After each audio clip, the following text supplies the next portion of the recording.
Ang mabuting balita ng Panginoon ayon kay San Juan.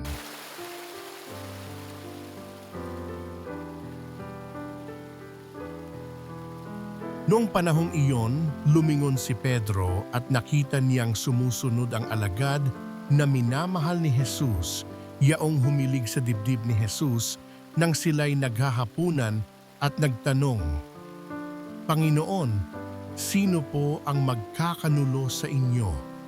Nang makita siya ni Pedro, tinanong nito si Jesus, "Panginoon, ano po naman ang mangyayari sa taong ito?" Sumagot si Jesus, "Kung ibig kong mabuhay siya hanggang sa pagbabalik ko, ano sa iyo? Sumunod ka sa akin."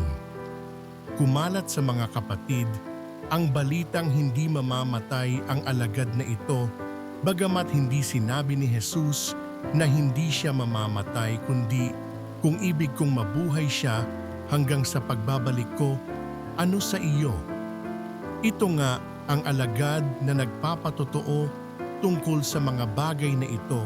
Siya rin ang sumulat ng mga ito at alam naming tunay ang kanyang patotoo.